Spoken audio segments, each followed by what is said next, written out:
infection and infection control, as you guys can see on the screen. Can you guys also see that your chat is on the screen as well? Or just the notes? The chat is on the side. If you click on it, it goes up. If not, it collapses. Okay, but can you see it next to your notes? Yes. Yeah, okay. I'm just gonna put that there because every time I'm in class, I don't see it and everybody's putting their input there. But is it disturbing your notes? Can you see the notes and the chat? No, because you can minimize it. If you don't want it, you can minimize it. Oh. Is that an option for you guys? Can you guys do that on your screens or just mine? Yeah, it's on everybody's. Oh. Okay. So just, all right.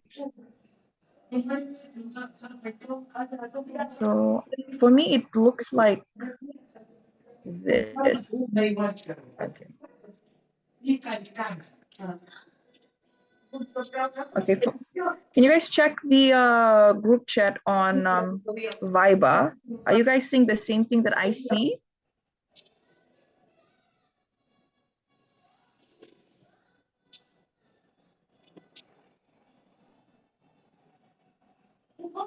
Yep. Okay, so it's the same thing, yeah? Yes. Okay, cool. Okay, so you guys can put in your inputs and your questions if you're traveling and if you can't you can't verbally express it, you can also put it in writing and everyone else can see it. Also, I can see it as well. So yeah. Okay, guys.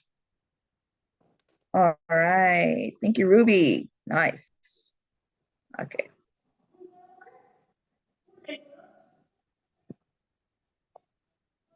Oh. Okay.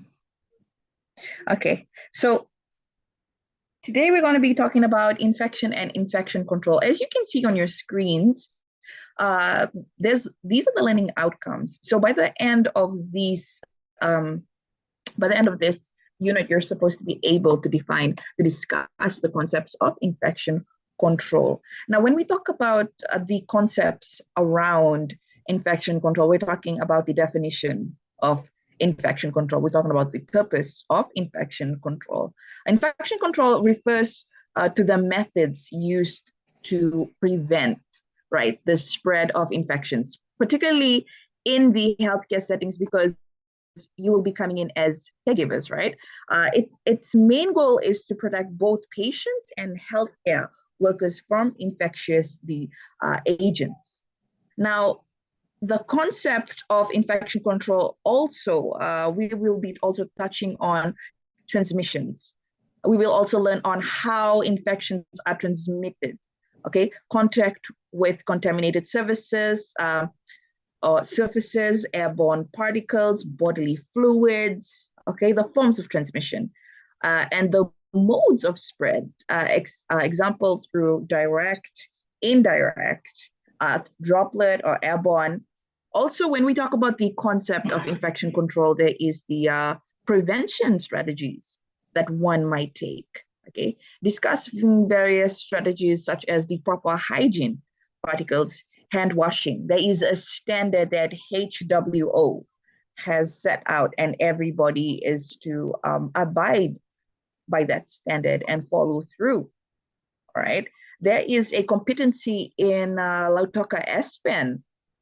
Lautoka Aspen, before you actually go out for your practicals, you will be before you go out for your practicals, you will be okay. Before you go out for your practicals, you will be okay. Before you go out for your practicals, you will be sent a link, and in that link it gives you various of option, and it's all talking about hand washing. and what care setting you're coming from. Are you coming from a care setting, or are you a caregiver? Are you a ward assistant? And it gives you categories. Are you coming as a surgeon thing? So that is their compliance to join the ASPAN family. You're supposed to go under that workshop, that test. Okay, so you see how infection control and the concept is very, very important, that ASPAN even make vets people before they enter, they have to go through this procedure, and it's vetted by New Zealand and Australia. So once you pass that, you actually get a certificate. When you get a certificate, you'll be sending it over to PTI, and then we'll collect all the certificates, send it over to ASPAN, and ASPAN will be like, okay, so you've done this, done that, so now you can come in for orientation. So you can see how important infection control is in any, not only in caregiving settings, but across all healthcare settings as well. Okay. So, and we're going to be talking about also protocols. Okay, familiarizing yourself with the standard infection control protocols. And when I talk about standard, I mean it is one all throughout. When you talk about a standard, this is the standard. This is a unit everybody uses. Okay, centimeter is used all over the world. Kilometers is used all over the world. Kg, grams is used all over the world for weighing.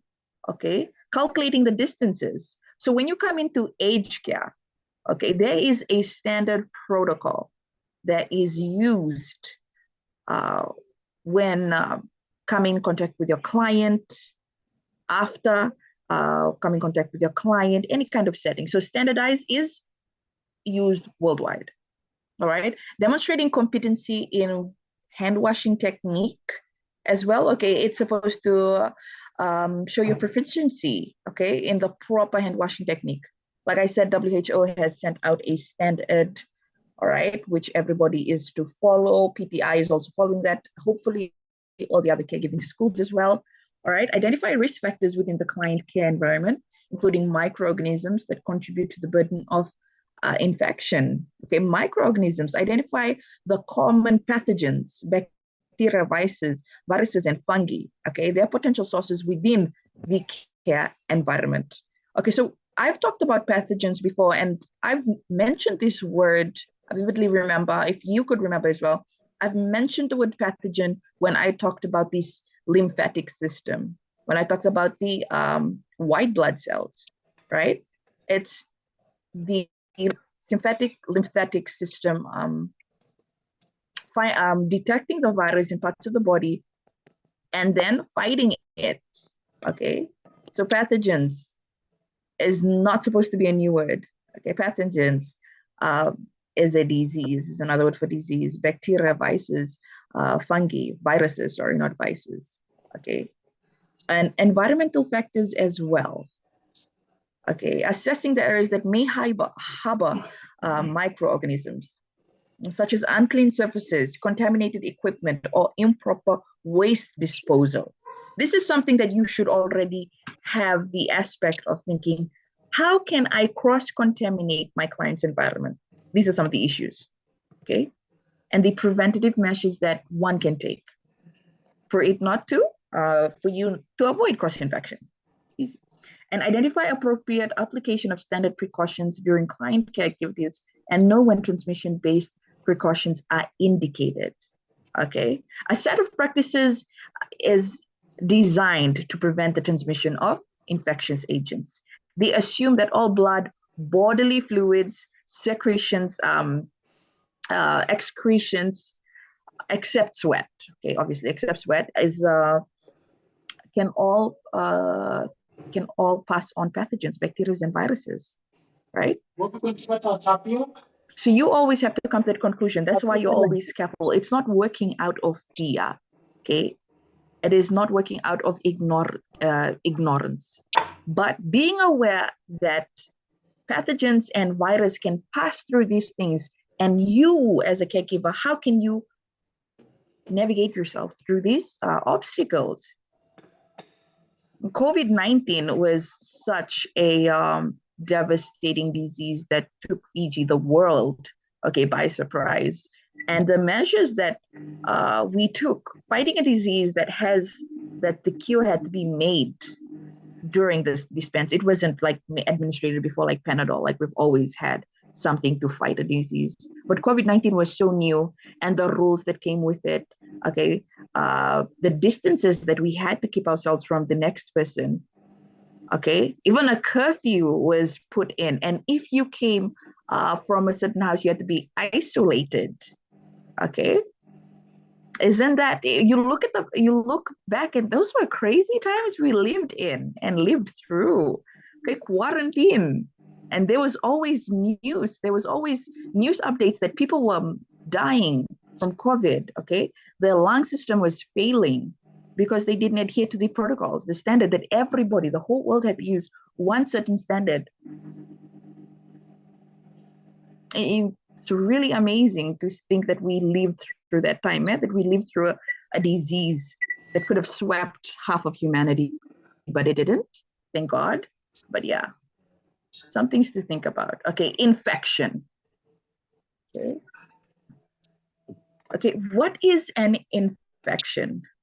Okay, so an infection occurs when an infectious agent or microorganism, such as bacteria, fungi, or a virus, enters a person's body and causes them harm. The effects of infections occur due to the immune system's attempt to get rid of the invading organism. In many cases, the immune system can stop these pathogens from multiplying in the body. So this is basically, we're talking about the immune system, which is the lymphatic system.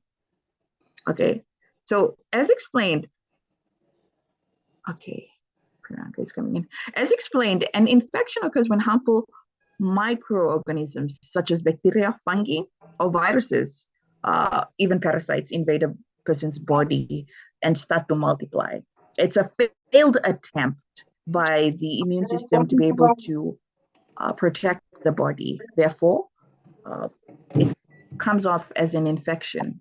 Now, an infection, the process of infection, it has to have an entry, okay? The infectious agent enters the body through various routes, such as through cuts, through wounds, okay? Airborne diseases that comes through inhalation, okay? Ingestion with the food that you eat, of contaminated food or water, or contact with contaminated surfaces. Okay, the multiplication of these viruses, okay, once inside the body, these pathogens begin to reproduce. The location and the method of multiplication varies, okay, depending on the type of microorganism has entered the body. Okay, some can start within weeks, then you can start to feel that there is something wrong, okay, compared to the time of contact. For colds and coughs, it usually takes a week before you get actually sick, right? Whereas, you know how some of our loved ones or relatives, or if you've ever watched a movie about cancer patients, right? Usually they'll find a tumor and it's been overgrown, and they'll be like, it's been there for 2 years probably, and it's towards the last stage, depending on how dramatic the movie is.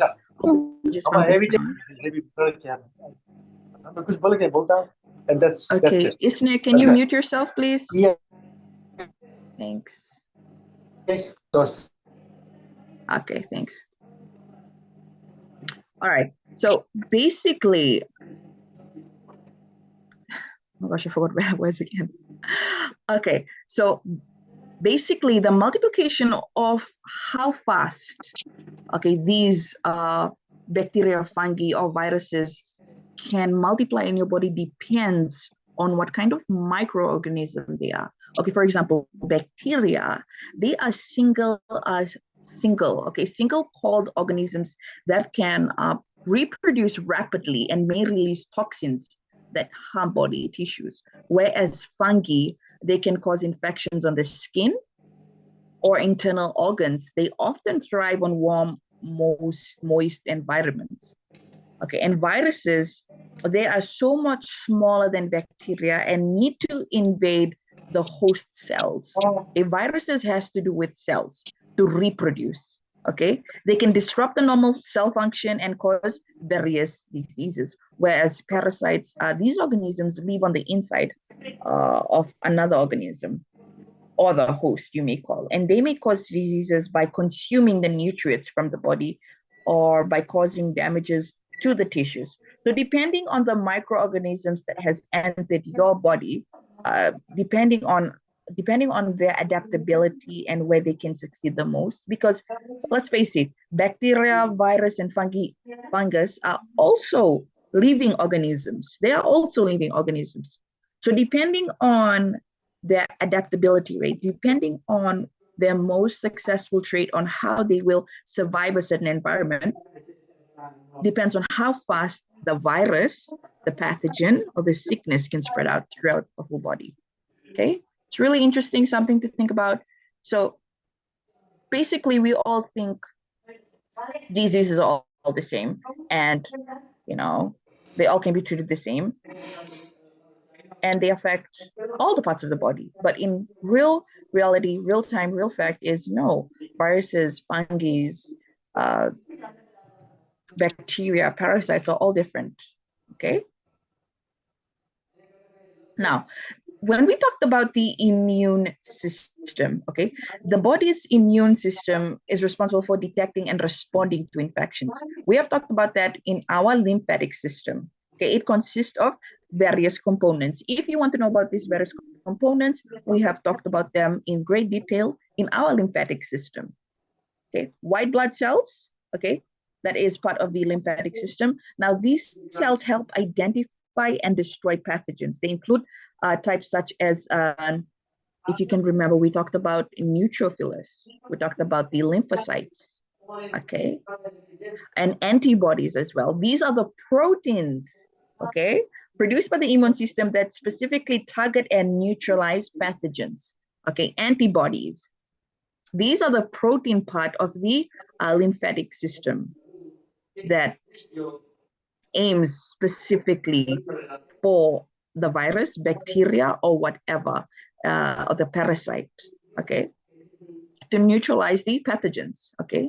And inflammation as well, it is a response that involves redness and heat as well. Also swelling and the pain at the infection site. It helps to isolate and eliminate harmful agents. So that's why when you start to get sick, you have a fever. And people be thinking, oh my gosh, the fever is the beginning of the sickness. No, fever is your body's way of telling you that they're fighting off the infection, right? You're not getting worse. It's just the way the body fights against the disease, okay? So there is an immune response that occurs at this level as well, okay? So moving on to the types of infections. So what is an infection, guys? An infection occurs when an infectious agent or microorganism such as bacteria, fungi, or virus enters a person's body and causes them harm. Boom. Okay, types of infection. Okay, viral infections occur due to infection with a virus. Okay, viruses are tiny infectious agents that cannot reproduce on their own. They need to invade a host cell to replicate. Okay, once inside a cell, the virus uses the cell's machinery to make copies of themselves, often destroying the whole cell in the process. Okay, basically, your whole body is made up of cells, right? So food transportation, we talked about the mitochondria, the power cell, the powerhouse of the cell, okay? Your whole body is made up of cells. You are a living organism that depends on cells, right? Chromosome XY, it's a cell. Everything is a cell. Duplication of blood, everything is a cell. So a virus will take over a cell. And because your cell is already in the reproduction state of duplicating itself, okay, it takes over that cell to make more viruses to duplicate itself. So once it's duplicating itself, it's destroying the cell. So that's how a virus works. Now, an example of a... Isne, please, you need to mute yourself. 26. Minute lang.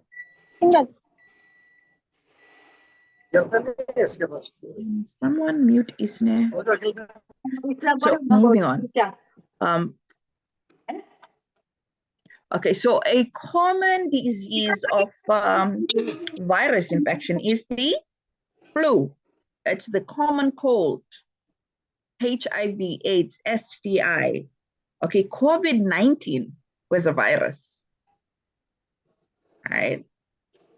So the treatment that involves viruses often involves supportive care, such as antibiotics or ineffective agents against the virus. Okay, antiviral medications and vaccines can help in some cases. Basically, penicillin is one of those antibiotics that you take that fights against the common cold, right? Hello. But mostly, I think now when you go up to the doctors for children younger than 5, right? They just say, okay, who else is on? Before you join in, please be aware and off your mics. Okay, thanks. It's very disturbing, and I think I forgot where was I. COVID-19, right? We talked about penicillin, right? Talk about penicillin, fighting against these diseases. So not all infections can be fought by the same, they all don't have the same solutions, right? 1 + 1 is equal to 2, and it isn't 5, right? Whereas 2 + 3 is equal to 5. So on the contrary, when we're speaking about like numbers and adding up and getting the same product, not everything, it's okay, Afsa. Not everything can be solved by Panadol. You need to understand the root of these diseases to be able to fight against them, to be able to protect your body, protect your immune system against them. So basically, we talked about viruses, and a common virus is viral infections occur due to the infection with a virus, obviously, but viruses do not spread on their own. They need a living cell. Okay, that is an interesting fact, that they use a living cell in order to operate and to spread throughout the body. So in the process of taking over that cell, they destroy that cell, whatever that cell is. They destroy that cell, causing the body to be infected. Some of the common diseases passed by viruses is the common flu, influenza. One time we had a case of influenza here. I think it was 5 years ago, where we had H1N1 coming to HIV and AIDS. STIs is a form of a virus as well in COVID-19. Okay, moving on, next is the bacterial infection. Okay, bacteria infection, illnesses caused as a result of infection by bacteria. Okay, how it works. Okay, bacteria infections occur when harmful bacteria invade and multiply within the body. Okay, bacteria is called a single-celled microorganism that can reproduce on their own. They can produce toxins or directly damage the tissue. They may invade the tissues or release toxins that affect the body's normal function. Whereas to a viral infection, they cannot reproduce by themselves, but take the host cell to replicate the virus. Whereas a bacteria is a single-celled organism that can multiply on its own. Now, some of the examples of diseases that are caused by the bacterial infection is strep throat, okay, tuberculosis, UTI, urinary tract infections is caused by bacteria. Okay, pneumonia as well is caused by bacteria, if you didn't know. And also the treatment typically involves antibiotics that target specifically bacterial infections. So I'm not saying you can diagnose yourself, but that is something that you can take back with you. It's like, wow, okay. One moment you woke up thinking COVID-19 and pneumonia were caused by the same kind of device, right? Same kind of sickness. But now you know that COVID-19 was designed more like a virus that takes over a person's cell in order to reproduce. Might as well, like bacteria is a single-celled organism that can reproduce on its own. So which one do you think is much more devastating? Viral infections or bacterial infections? That's for you to be a judge. Okay, moving on to fungal infections. Okay, fungal infections causes by fungi. Yes, that is the most obvious answer. Okay, now how does a fungal infection work? Okay, fungi is a group of organisms that include yeast, molds, and mushrooms. Okay, they can cause infections when they invade and grow in tissues. Okay, fungal infections can occur on the skin, okay, the nails, okay, or inside the body as well. Okay, athlete's foot is also a case of a fungal infection. Okay. A ringworm as well is a fungal infection, if you didn't know that. Okay. Okay, parasite infection, parasitic infections, any illnesses or conditions caused by parasites living and reproducing in your body. Okay, how does it work? Parasites can be it's called protozoa. It's single-celled organism as well, and also consists of helminths, which is worms, okay, and ticks as well. All right. Okay, they can affect various parts of the body and cause a range of symptoms. Okay, they reproduce within the host, sometimes leading to chronic or severe conditions. Some of the examples caused by parasitic infections is the malaria, hookworm, scabies as well. Okay, yeah, scabies is not a fungal infection, but a parasite. Interesting, right? Okay.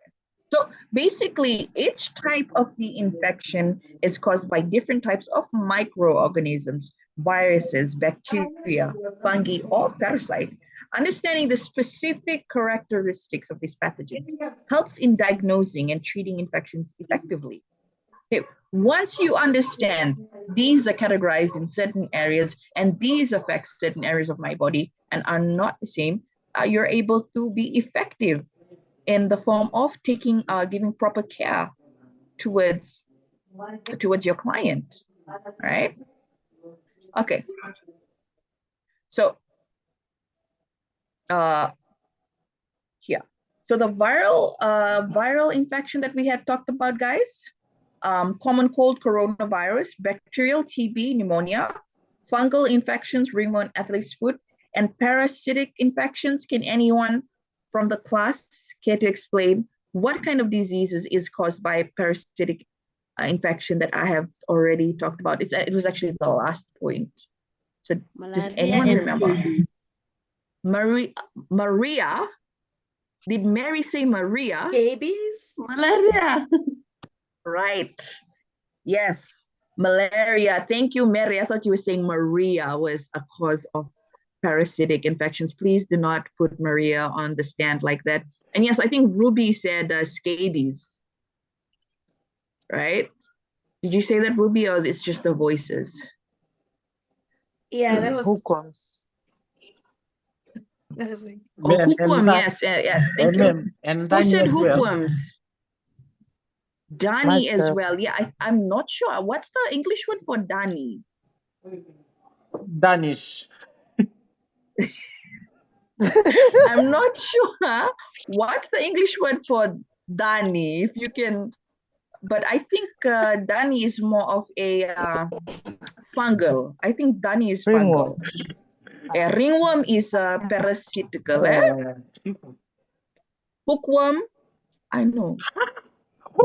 ringworm is fungal. No, yeah, ringworm is fungal. Yeah, Saini, eh? Is fungal. Okay. Saini, I love your effort. Thank you so much. But your network is very demure. It's like you. Okay. It's like you crying after your grandmother on the funeral. Okay. Hey, That is very descriptive. Thank you, Laikimi. Okay. So the common cold. Okay. So the common cold is viral. Virus.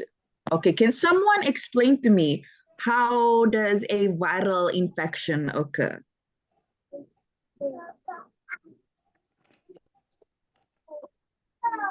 If you can't talk, you can put it in the chat. How I explained how does a viral infection occur?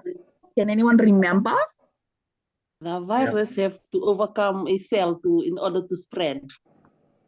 Yes. Was that Mary or Saini? oh, Both. Mary. Mary. Okay. Yes. It has to overcome a cell in order for it to reproduce and take over the body. Nice. Thank you, guys. Okay. Bacterial infection. Can anyone explain just briefly, 1 line, 2 lines? How does a bacterial infection spread?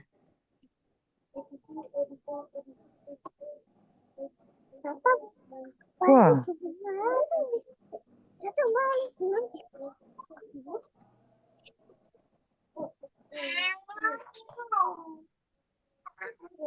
Okay. Through cough and sneezing. Is it?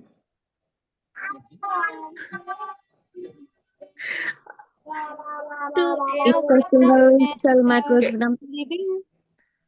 Madam, Yes, it depends Saini? on the type of environment and the type of bacteria that you have. Okay, yes. You guys are all, if there was 100% mark, you guys were all 25%. You guys were all adding in 25%, 25%, and 5%. Together, you can all reach 100 marks. But okay, like Mary had explained, the viral infection in terms of the cell needs to accommodate a living cell, a host cell, in order for it to reproduce. Whereas bacteria is a single-celled microorganism that can produce on its own. Okay? And they can invade and produce toxins and directly damage tissue. Fungal infections, okay, group of organisms, okay, that can invade and grow on tissues, such as ringworm. Okay, parasites, they need to be inside, okay, which are organisms that can live on or inside the organism. Okay, so we're moving on to the modes of transmission.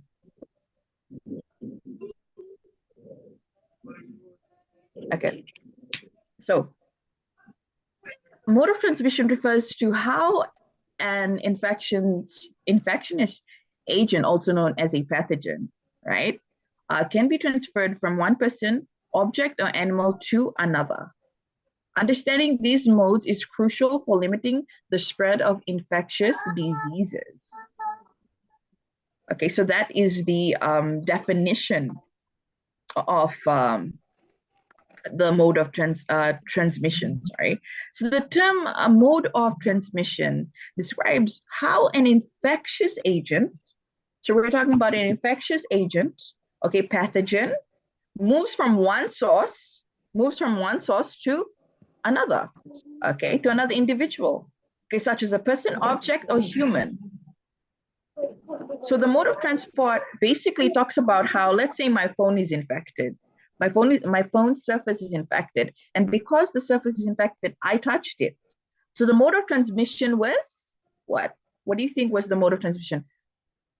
The Your surface hand. is contaminated? Yes. My hand was touching the contaminated counter. Okay, so that is the mode of transmission. Okay, understanding these pathways, it's very essential for controlling and preventing the spread of infections. Because you have this prior knowledge, you're more careful, you're more, how can I say this? You're more attentive on how you could protect your client, protect yourself, protect your family as well. Okay, knowing how infections are transmitted helps people in implementing appropriate measures to break the chain of infection and prevent outbreaks. How we talked about COVID-19, how people had to stay in distances, okay, and wear masks. Now, while this stuff was implemented, we still didn't find out the cause. Okay, we didn't still find out, okay, how is this spreading? The reason why we had these rules, regulations in place is because we couldn't find the mode of contact. We couldn't find out what was the mode of transmission, whether it was airborne, whether it was spread through touch, okay? But those two was the most common, those were the things that was focused on, and they put on these regulations to keep people safe from passing on the pathogen, COVID-19. Those regulations were raised. Isolation, all right? Cover your mouth when you're coughing. You could be just coughing normally because you could have tuberculosis, but because of the regulation, you have to cover your mouth because of the fear that it indicated that you could be carrying COVID-19, you could pass it on, and it's very contagious, you know? While these regulations were in place, nobody knew the mode of transmission. That is the point that I'm getting. Nobody knew. That's why we had to stay away from each other. That's why we needed isolation. That's why we need to cover our mouths while we cough, all right? So common modes of I'm going to give you a few mouth teasers for the mode of transmissions, and one of them could be direct contact. Okay, when I talk about direct contact, I'm talking about the transmission that occurs through physical contact between an infected person and a susceptible individual. Susceptible individual is someone who isn't contaminated or has the disease yet, but because of direct contact. And when I talk about direct contact, I mean of physical touch. Because of that physical touch, the person is liable to get the disease, COVID-19, okay? Ringworm, okay? When someone has scabies, it's known that you wash their beddings. You don't use the same beddings as they do. Someone has not only scabies or any skin infection, okay? That person needs to have their separate bed sheets. Their bed sheet has to be washed separately because of the direct contact that one might have, and it comes on the baby or comes on the person. We do this every day as mothers, as sisters, as brothers. When you see your mom, okay, when someone has chickenpox, they wash their clothes separately. There's this form of isolation that you put the kids in so it doesn't spread. Okay, they're covered. Air is not allowed to touch it because if air touches it, it spreads. I don't know, that's a myth. Some of the myths that the people use in order to create their own regulations to protect not only themselves, the households, or the susceptible people from the infected person. So there are regulations formed, standards to prevent cross-infection. See, you do this every day. You do this in certain times of your life. I'm just bringing you the knowledge and fancy words to make you more aware of what you do. So you've already done this. Okay, so example, okay, touching and shaking hands is also a form of direct contact with someone who might have a contagious skin infection, and it might pass. And also indirect contact. Now, infections are spread through the contact with contaminated surfaces or objects. So, surface of my phone that I had talked about, if I come in contact, it's contaminated, and is a indirect contact. Okay, sharing a towel or touching surfaces, okay, sharing a towel, sharing bed sheets, sharing cases, okay, that is indirect contact. You're not actually coming in direct with the infected person, but you are coming in contact with their utensils. You're coming in contact with their personal items. Okay. Another one is the droplet transmission. Okay, droplet transmission is about where pathogens are spread through the respiratory droplets. Okay, one is expelled when when you cough, okay, when an infected person coughs, sneezes, or talks, okay, that is called droplet transmission. If you have a book right now, you can write that down, or if you're recording me, you can come back to this. So just as how there are different kinds of viruses, bacteria, fungi, parasites that invade the body, there are also different modes of transmission as well. For these pathogens to be able to invade the body, they do not transmit the same due to their adaptability, due to the way these organisms work. That's why they have a different mode of transmission.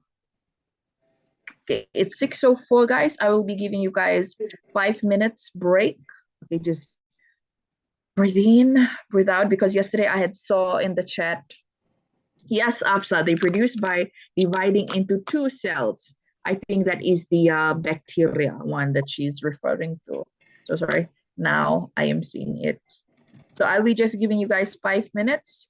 Have a cup of water, go mix your coffee or something, and then we'll be coming back to continue our discussion on modes of transmission as well. Okay, 5 minutes break, and then we'll be back. 5 to 10 minutes. Yes, Ilaikini, yes. Ma'am, are we going to do group discussion today or no?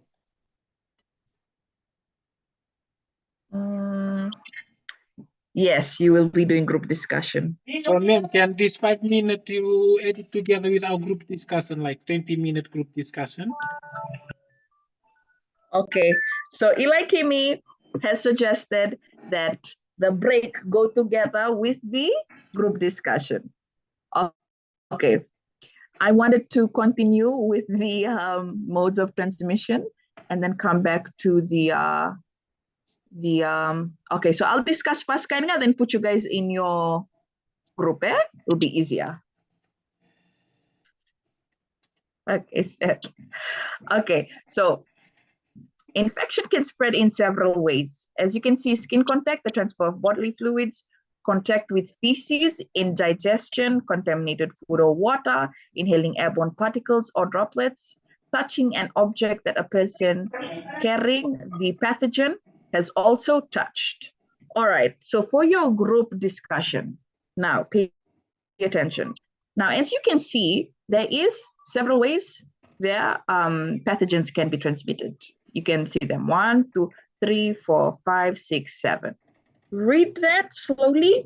Now, as you can see, you can also see a picture that says how infection spread, one touch, and suddenly germs are spreading.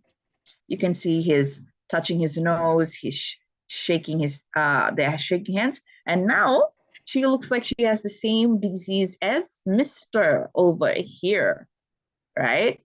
So it's quite obvious what they're suffering from, and it's quite obvious what the mode of transmission is. Okay, but for today's group work, okay, group 1, I want you guys to focus on these 2 questions, these 2 points. Copy. Okay. So group 1, I want you guys to think about the skin contact and the transfer of bodily fluids. I want you, okay, so that's your word. Is it spread by, is it a parasite, bacteria, a bacterial infection? Okay, wait, hold on. I think I'll just move this up here. Yeah.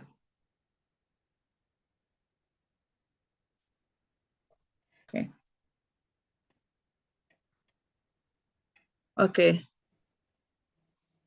This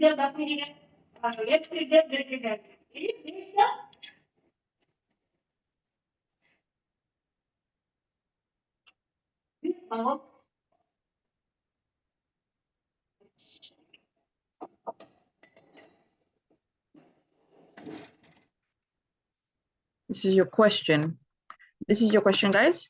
Now your question, is it a viral infection? Is it spread by a viral infection, or is it a bacteria infection, fungal infection, or a and your question 2 will be, okay, your question 1 is it spread by viral infection, bacterial function, and why? Explain to me, why do you think that it's either a viral, bacterial, fungal, or parasite infection? And your question 3 will be strategies. Strategies. Wrong spelling of strategies. Strategies of protection against these diseases. Okay.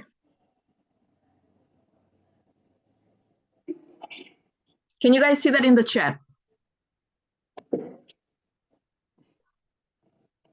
Yes. Okay, group 2. Okay, so the question stays the same for everybody. Okay. The question stays the same for everybody, but the principle changes here. So everybody has 2 different points.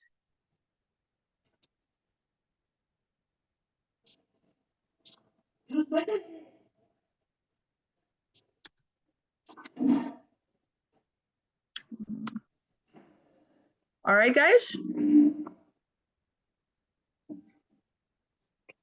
Set. Okay. Okay, so the question stays the same. Name. Okay, tell me whether it's a viral infection, bacterial or fungal or parasite, and why do you say that it's either of the ones that you have picked? And what is your strategies of protection towards these diseases?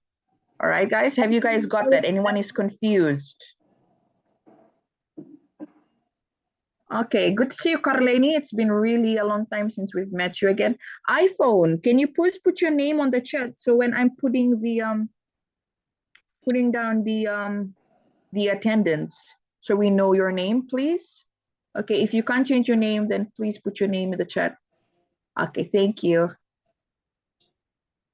Okay, so when I'm doing the attendance, I'm able to put the right name.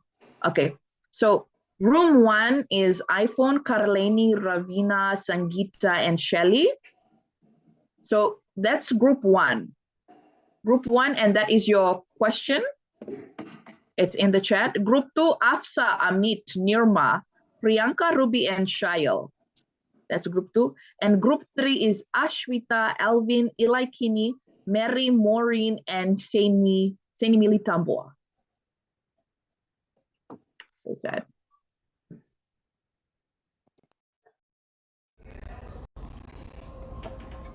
Session. Okay, we're just waiting for everybody to join in. This round 17, the participants. I think everybody is out of their rooms. Okay, so the infection can spread in several ways. So hopefully everybody has discussed with their group members and are confident with their answers. So can I ask group 1? Present Angeline, Karlaini, Ravina, Sangeeta, and Shelly. Who will be presenting for you guys? Hi, ma'am. This is Ravina, and I'll be representing from group 1. Like, I'll be doing one session, and someone else will be doing the other session. So, like, our question was on the skin contact and transfer of body fluid. So, in skin contact,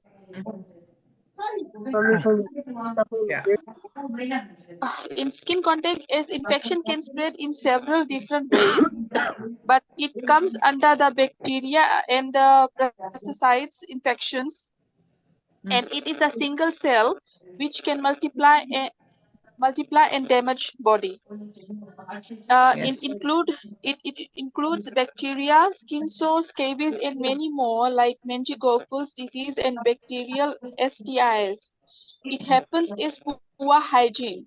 For example, for poor hygiene, like when we play with our pets at home and we don't wash our hands, and we start feeding our elderlies or children in our house or things like that, even though it spreads by touching our body or face or arm, so it bacteria also spreads like that. And the most common one is after changing a diaper or in adult or a child, then we start using our phone same time to inform that this person or this thing has happened or what. So our phone carries more bacteria than anything these days, as it's not very, it's very popular these days, carrying a bacterial tool. And for strategies, always plan and have a sanitation and hygiene product like hand sanitizer, or always have a tissue, or like we always get that what you call that, nappies to wipe our hands and wipes to wipe our hands. But the best things to clean our hands is hands and skin and body is soap and water. So plan a action of wherever you are going to carry your items, and plan to be very safe environment always, because bacteria is everywhere these days. We can't say it's not here or there, so it's everywhere. So I'll give it to another person to continue with strategy and transfer of fluid, body fluid. Thank you. The transfer of bodily fluids that will go under viral infection and also bacterial infection. And it will be such as HIV and TB and gonorrhea. The transfer of bodily fluids spreads viral infection because these fluids contain the virus and can introduce it to new host. And strategies of protection, we can say practice safe needle use, get vaccinated, use condoms, regular screening, and practicing good hygiene. That's all, ma'am. Thank you, Shelley, for that. Ilakim, yes, you have a question. Ma'am, my question to group 1. You need to unmute yourself. Ma'am, my question to group 1, can their topic, I can, what you say, can that infection spread through 2 different infection? Can disease spread through 2 different infection? Like they are speaking about, it can spread through bacterial infection and viral infection? Yes, this is Ravina. I don't know it's right or wrong, but I'm trying to answer. Bacteria is the main source of any type of disease. So if it's a skin bacteria, so it can cause infection. And always after. Gigi, Gigi, can you clarify to us about your question again, about what you just said about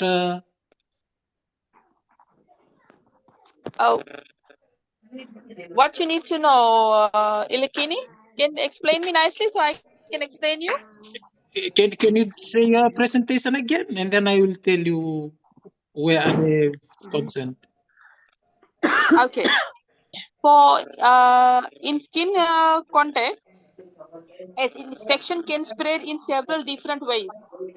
That's the main thing I'm trying to say. As in skin contact, as infection can spread in several different ways, it comes under bacterial and pesticide infection, and it is a single cell. It's a single cell. Make sure it's a single cell. Either it can be in your hand, in your cell phone, or everywhere. So it can be a single cell which can multiply and damage your body. It includes bacterial, skin sores, scabies, and many more. Example like meningococcal disease, bacterial STIs. It happens as poor hygiene. So our skin is in our hands. So hands or face, every time they are touching each and every item, whatever we do in our daily lifestyle. So it does affect our hygiene. So that's why I was saying, like when we play with animals or dogs or anybody, we have to wash our hand before touching ourselves or feeding someone or giving someone alcohol. And like for example, if you are changing a diaper for and same time your phone starts to ring, rather than you while washing your hands or using wipes, you just pick up your phone and answer it. So it's a contact of a bacterial there. It's a bacteria infection. So we have to always sanitize our hand or wash our hand with soap and water to touch any items after doing anything. So you can sanitize it with a sanitizer or carry a wipes if there is no source of water or soap everywhere. So you have to do those type of things. And if you are not, if you are changing a diaper or anything, always wear gloves in hands that protects you with any type of bacteria. And so that's all, Ilakini. So where you want me to explain you over there? That was it.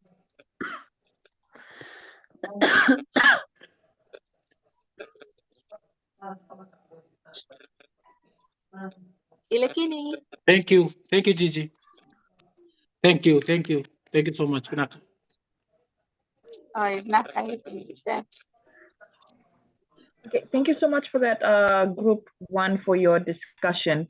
And yes, I know there's a bit of confusion. I think it's probably the internet. And also, yeah, thank you for clarifying yourself on those matters. Yeah.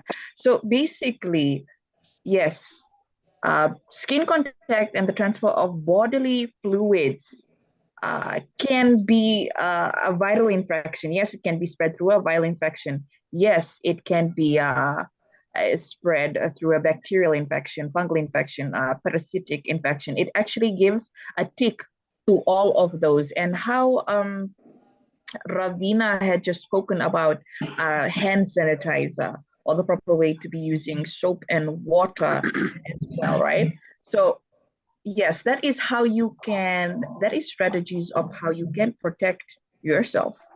Okay, one of the examples that she had used was the phone. Right after you change the diaper, okay, and then you go on and you use your phone, and she had talked about the phone being a bacterial tool. That's one of the some of the words that she had used, the bacterial tool on passing on bacteria. Okay, so there's different kinds of modes of transmission modes, right? Thank you for that, group one. That was Ravina and Shelly, right? So much. Group two, Afsa, Priyanka, Ruby, and Shail. Are you guys ready? Yes, ma'am. Yes, ma'am. Okay, so you guys can take it away.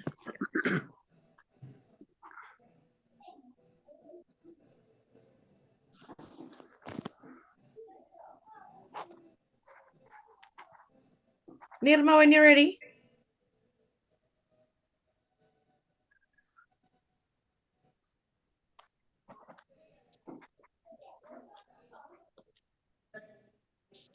Is caused by fungi. Some of the common fungal infections are ringworm, vaginal yeast infection, dandruff, and nail fungal. And why? Fungal infections are less likely to spread via fecal oval rotates. They typically require direct contact with a contaminated surface or inhale of a spores rather than incissions. However, fungi can sometimes be present in a contaminated environment.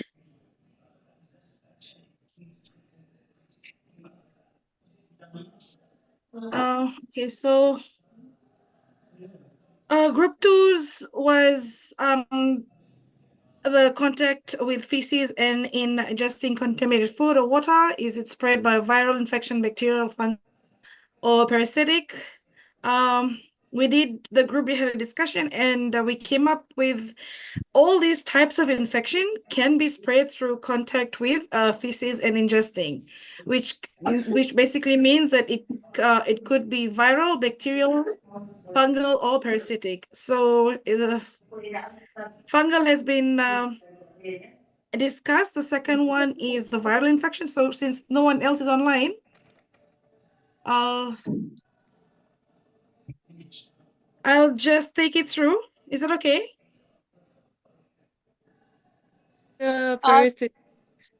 Excuse me, Ruby, Nima can't log in, so she's having an issue with her network. So I Infection, the example is norovirus, hepatitis.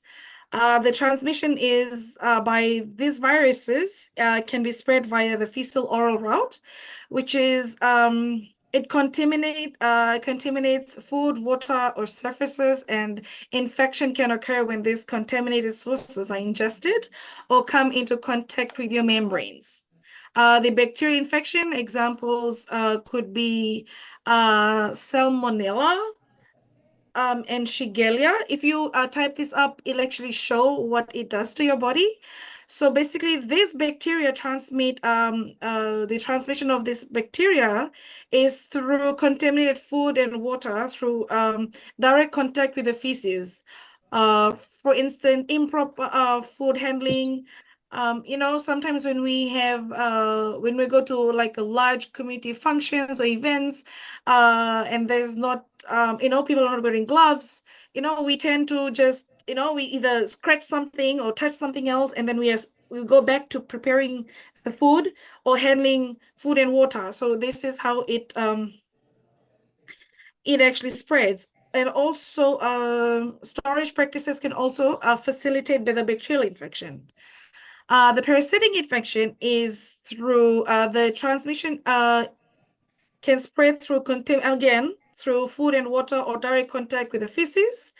The parasites, they actually have life stages. It depends on the severity of the bacteria and how it reacts to your body. Okay, and then the other question was why? The viral infection are present in high concentrations in feces. When the fecal matter contaminates food and water or surface, the virus can be ingested or come into contact with membranes. Again, it leads to your infection. The bacterial infection, again, the feces combine large numbers of bacteria and they spread through the water and the food and leading to your infection. And these bacteria can quickly multiply if it's not handled properly or if the storage of food is not done in the proper manner. The fungal is already done. The parasitic infections, again, it could be the cyst or the egg that comes in contact with the food and water that leads to the infection when digested. So the strategies for protecting the contact with feces and ingesting contaminated food and water is one, hand hygiene. You wash your hands thoroughly with soap and water after using the bathroom. In our case, changing diapers if we have kids or looking after the elders, or we're coming in contact with feces. Use hand sanitizers, preferably the ones that are like 60% alcohol if the soap and water are not available. Food safety, you cook the food properly, ensure that food is in a appropriate temperature to kill harmful microorganisms. Prevent cross-contamination. Basically, you keep raw meats and other food separate from ready-to-eat items and use separate cutting boards and utensils. You wash the produce, you rinse your fruits and vegetables under running water before consumption. Storing of food, you refrigerate food promptly at the correct temperature to prevent bacterial growth. And the third one is safe water practices. So drinking water, you use treated or filtered water, or you boil water. It is the safest way. We've been practicing it from way back in the days, and it is still the safest till date. We avoid contaminated sources. We do not drink water from, some natural sources unless they have been treated or purified. Proper sanitation, you clean and disinfect, regularly clean and disinfect surfaces that may have come into contact with feces or contaminated food. You use the appropriate cleaning agents. if you don't, some of us are not, if you don't have the proper ones you can buy from the supermarket, you can do your homemade ones, you know, which is basically baking soda, vinegar, and dishwashing liquid. That just does better. And you dispose of your waste properly, safely dispose of, clean up any spills that you have immediately. Number 5 is the vaccinations. You get vaccinated for some viral infection like hepatitis, and vaccinations can provide you from protection. Like in overseas, you get your flu shots. No, before the flu season, flu shots, you're protected. The last one is education and awareness. You need to educate yourself and about good hygiene, practice about food safety, risk of infection, and by implementing this, you can effectively minimize the risk of infection spread through contact with feces and contaminated food and water. Thank you. Thank you so much for that group. Nirma is wanting to join. Okay. Nirma has 2 accounts joining right now. Okay, so thank you so much for that group 2. Well done, even though a group member that couldn't attend wasn't with you guys, but thank you so much for pulling through. Ruby and Shelly, I believe. Was it Ruby and Shelly? No, ma'am, Shail. Shail, right, sorry. Ruby and Shail, thank you so much for that discussion that you had shared. Yes, your strategies that you had spoken about there, about contamination of the water, how you need to boil water, how the storage kills the bacterial growth there. One thing that I want you guys, everybody, to focus on is the strategic plans that Group 2 had talked about. And basically, theirs was contact with feces and ingesting contaminated food and water. Now, the strategy plans around that, okay, she talked about hand sanitizing, right? She talked about awareness, education and awareness, and also with boiling of water, the storage of water, and also avoiding contaminated sources as well. So once you look at the strategy, you eliminate the problem from existing. I want you to think about that. Once you have a download on what the strategy looks like, you eliminate the infection, the cross infection at large. It ceases to exist. If you follow the strategic plan properly, it doesn't exist. The infection does not exist at all. Priyanka puts in the chat, yes, madam, just like in our area, there was no water in tap. So the water truck comes in. It's also like spreading viruses. Yes. Okay. Because we're not sure about the mode of transmission. Like how many times have they washed that the container that holds the water that they give you in your buckets? Okay. You probably wash your pots. You probably wash your buckets before you receiving the water. But the source of water, how clean is that source of water? Okay, when they're transporting that water into that tank before it arrives at your house, all right, how safe is it? Is the pipes clean? You know, even the water that travels through your pipes, how 100% sure are you that it's actually not contaminated? Okay, if a pipe bursts wherever it is, okay, what if it sips into the water line? All right, that's why it's very important to boil your water or actually build up your immune system to be able to fight these diseases. Something that Ruby had talked about was the vaccinations as well. Okay.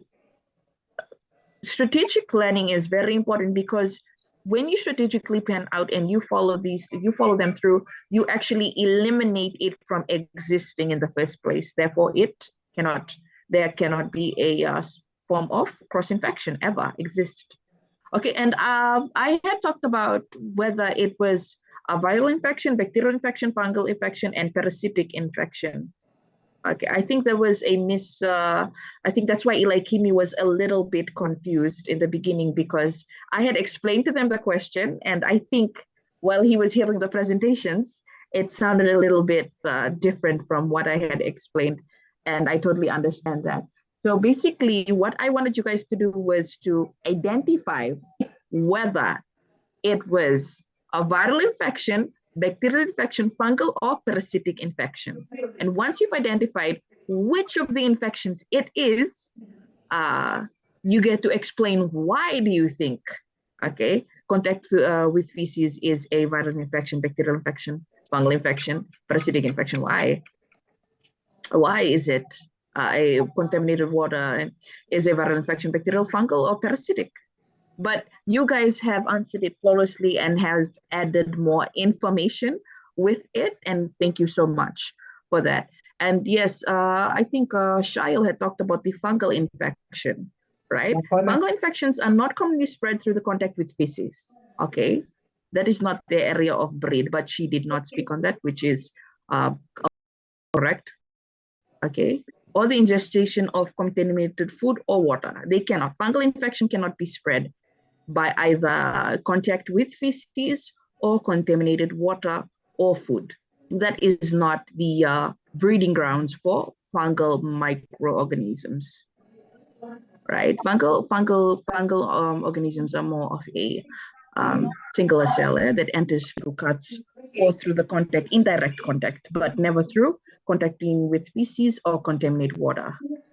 Okay, thank you so much for that discussion. Other than that, it was really good. Thank you so much. You guys pulled through even without Nirma. Thank you for that, Ruby and Shail. Now moving on to 3. Are you guys ready? Group 3 is Elvin, Eli Kidney, Mary, Maureen, and Billy. Yes, ma'am. Okay, who is presenting? Oh, Shelly is coming back. As group 3, we will be talking on the inhaling airborne particles and droplets and the touching an object that a person carries, the pathogen also touch. We will be talking on, is it a parasite, fungal, bacterial or viral infections, and why. And in Kim, we will be talking on the strategies. Me and Mary will be talking on the first 2 questions. In regards to the first one, inhaling airborne particles and droplets, inhaling airborne particles or droplets can lead to both viral and bacterial infection, not just a viral infection. The confusion might arise because many common respiratory illness like the flu or COVID-19 are caused by viruses and are spread primarily through inhalations of airborne droplets. Can you hear me? On airborne droplets. However, bacteria can also be transmitted in many ways. Yes, madam? You can hear me? Yes, we all can hear you. Okay. Thank you. Okay, viral infections, they are airborne transmissions, such as influenza, the common cold flu, commonly spread through droplets explained from an infected person, coughs, sneezes, talks, or breathes. These droplets can be inhaled by others nearby, allowing the virus to enter the respiratory tract and infect the lungs or other parts of the body. And the other one is can also spread through airborne particles or droplets, bacterial. Example is a tuberculosis, TB, or can cause pneumonia, a bacteria that can be transmitted when an infected person coughs or sneezes. Inhalation of these bacterial droplets can lead to respiratory infections and other complications. And why is this inhalation leads to infection? When you inhale airborne droplets, that contains pathogens, whether viral or bacterial. This organism can enter your respiratory system, reaching areas like those nose, throat, and lungs. Once they're inside, they can attach to cells and multiply and potentially cause infections. The body's immune system may respond respond to fights of the invaders, but depending on the strength of the immune response and the virulence of the pathogen, infections can occur.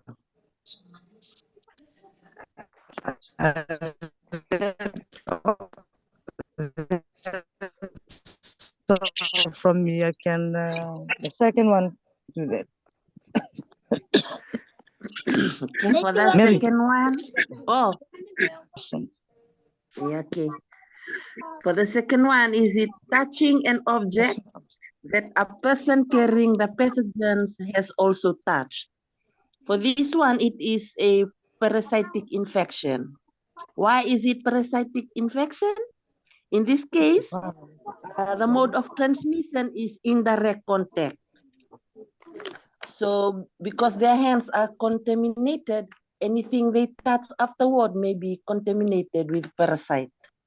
Infection are spread indirectly when skins or mucous membrane come in contact with contaminated object or surface. One example of this parasitic infection is that's all.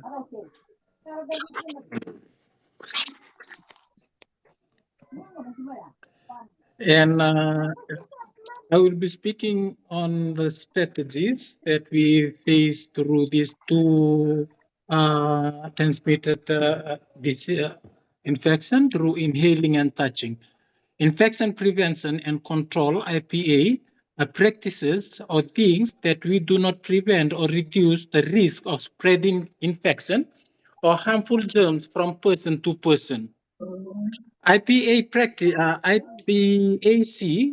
infection prevention and control practices includes hand hygiene or cleaning hands, personal protective equipment, while we working in a care facilities, PPE, screening, immunization. When we are looking after our patient, you also have to be immunized. And physical distancing, because our infection is spread through touching and airborne, so or droplets. So you have to keep physical distancing and safe visiting. Sometimes a person can spread germs to others even when they don't feel or look sick. So it is important to follow a required infection control practices. Gloves are not substitute for cleaning hands only. Means you always have to clean your hand before and after wearing a glove using a hand sanitizer.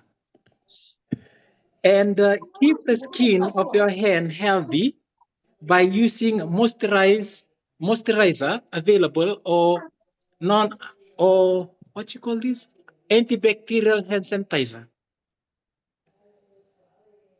And clean hand before and after at all times. Before and after you wearing gloves, before and after you use the bathroom, bedroom, kitchen, enter your patient's room, or entering or exiting the care facilities.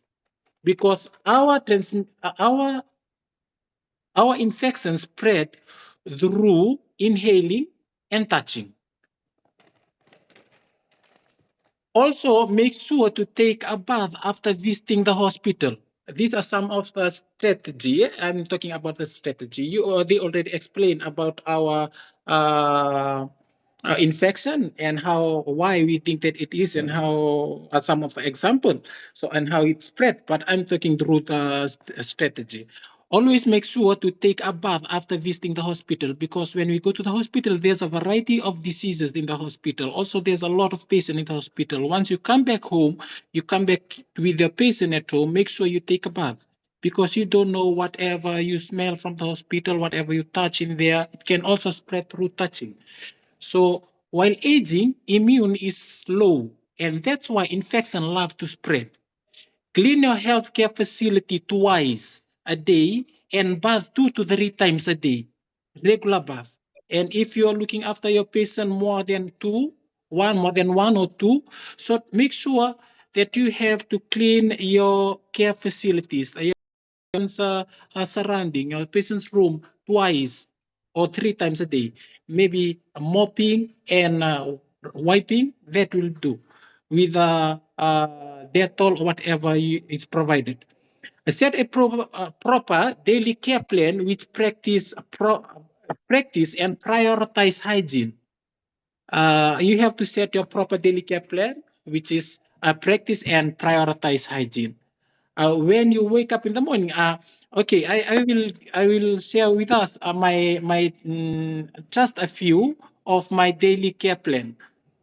This is the first thing I do. When I wake up in the morning, I wash my hand and my face and brush my teeth. And the second thing, then I will come and clean my room and tidy my bed, then mop using Dettol and Fabuloso. And then I open all the windows, draw the curtains, and allow fresh air to come in my room.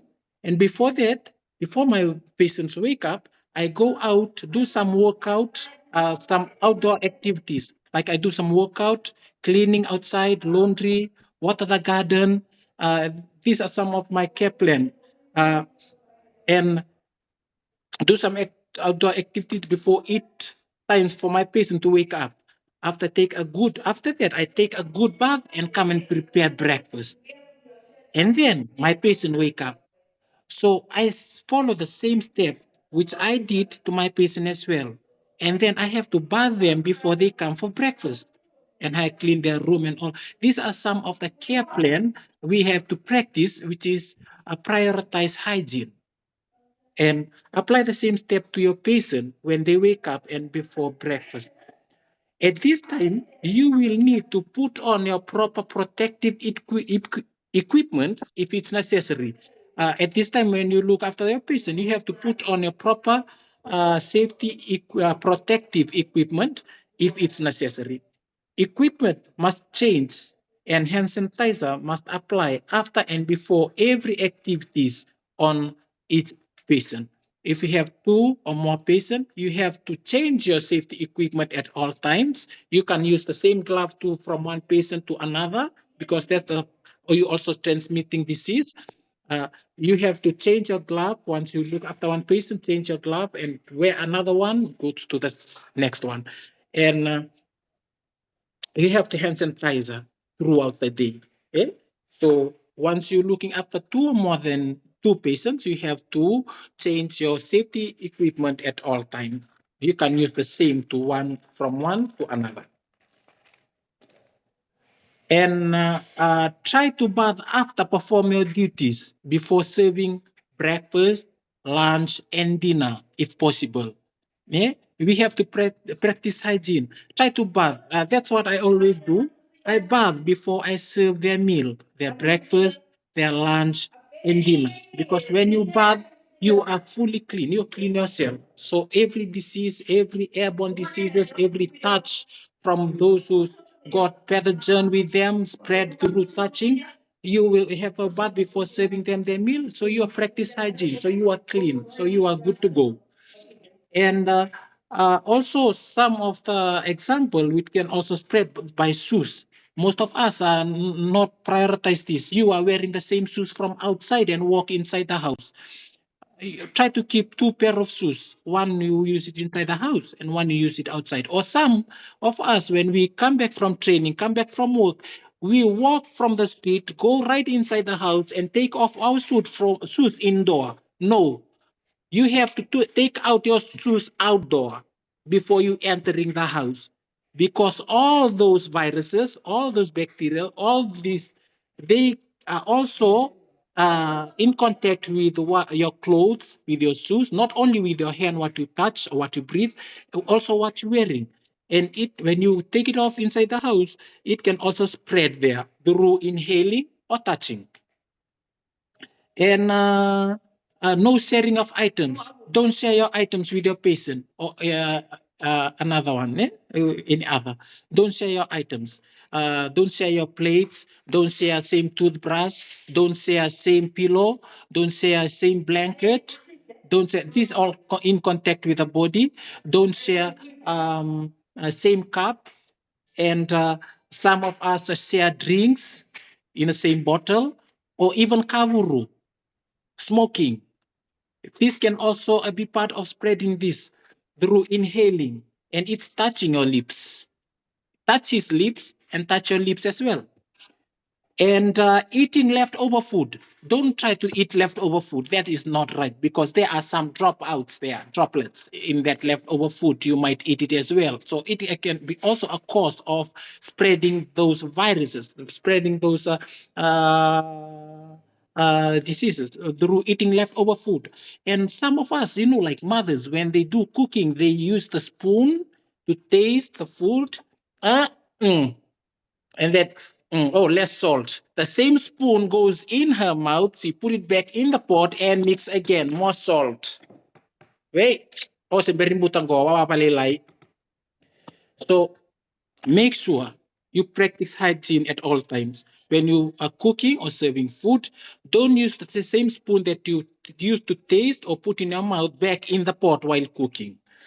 And after work, and also clothes or fruits. Some of us sharing fruits, apple or guava or whatever, you just bite your part. Okay, go rikemu, bite iko, wait bite malalay kede. We all have a share, so bite. So you guys, instead of using a knife to cut it, so you guys cut nga balila. You bite, I bite, and that one bite first. And also through clothes. After work, we have to change our clothes. When you come back from work, don't go and do your household activities or whatever. Come back from work or come back from school, go straight to the bathroom. Take off your clothes, go and have your bath, because you don't know who else outdoor at workplace you've been in contact with.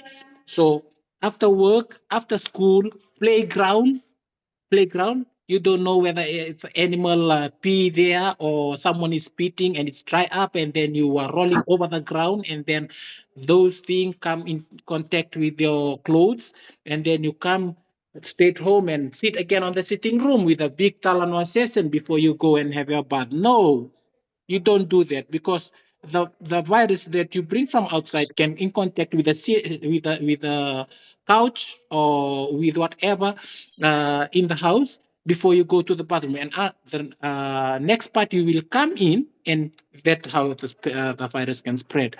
And also from the park, coming back from the park or public place.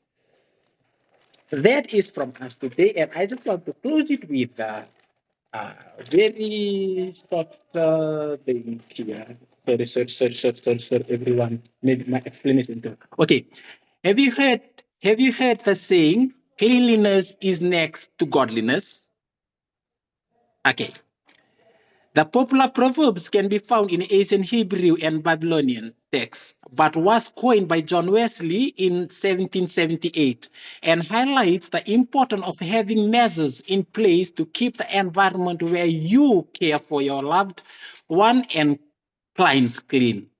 For example, routinely disinfecting the living space where your clients or loved one receive care and washing your hand properly can prevent the spread of illness caused by bacteria and viruses. Based on our faith and religious or race and ethnicity, they are all born in one teaching. It's about cleanliness to become accepted by God by practice in spiritual, mental, and physically. So we can apply this to be a guideline in our healthcare career as well as we are satisfied caregiver in the future. Thank you.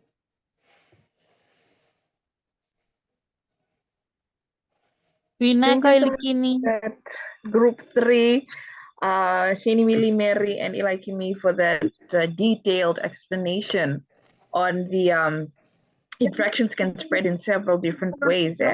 How Mary and Shani, Millie, they talked about the spreading through the inhaling of airborne particles and touching an object. The indirect contact is the next one that they were talking about. So yeah, it was really an interesting discussion. And basically everybody highlighted, if you can remember what your colleagues had spoken on, everybody talked about the same thing, and it was basically around hand hygiene, like Imi shared that quote with us, cleanliness is next to godliness. And yeah, that was really an interesting fact. I didn't know that John Wesley had quoted that, which was really interesting. But yeah, so cleanliness is something that we all need to practice in order to stop cross-infection. And how Imi had used this word PPE, that's personal equipment, personal protective equipment, PPE, used in the aged care setting. Okay, you're not allowed to share utensils, share plates with your clients as well. That needs to be highlighted as well. And how he had talked about the food particles, bits each. It's just basically,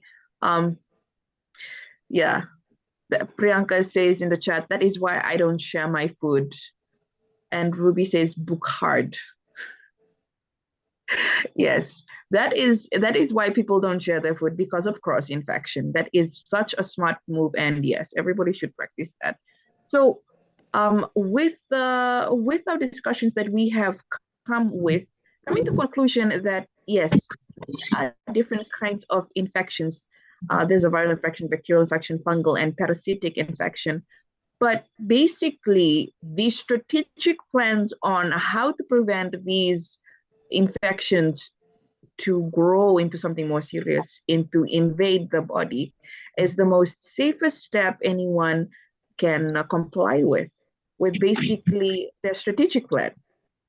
And in all common, what was discussed in all three of the groups was hand hygiene. Okay, washing the hands through the soap and water or hand sanitizer. Like you had highlighted, antibacterial hand sanitizer.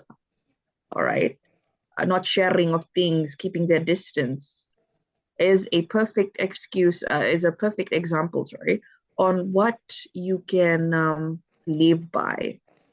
Okay, before actually come in contact with these infections, this is some things that you can practice before even the start line of dealing with the infection. Okay, before your immune system, your lymphatic system can fight off the diseases, these are some of the practices that you can do before that, okay? Before the body, before meeting the line of defense. So tomorrow then we can continue with our discussion on how infection spreads, chain of infection. Thank you so much, guys, for your valuable discussion that we had today. It was such a really good insight on everybody's take on whether it was a viral infection, bacterial infection, fungal, or parasitic. Okay, it was really, really interesting. And yeah, so I see you guys tomorrow, but that's the wrapping up of our class today, where we'll be talking about the chain of infection. And yes, Ruby. Ma'am, can you just clarify one thing? Yeah. It's got nothing to do with our topic for today, but with the quiz, there's still you will mark it personally, right? Not the marks that's been given, right? No. I will go through them manually. There. Okay. Thank you very much for that. I have repeated that from last week, this week again. I think I will have to circulate it through email again, that I will be manually going through the questions as well again. Okay, guys? Yes, Priyanka. And Maureen as well. I think I got Maureen, eh? Is Maureen here? Yes, don't worry, Maureen. I'll be manually going through everything. So no worries, guys. Madam Quiz 3 email. If you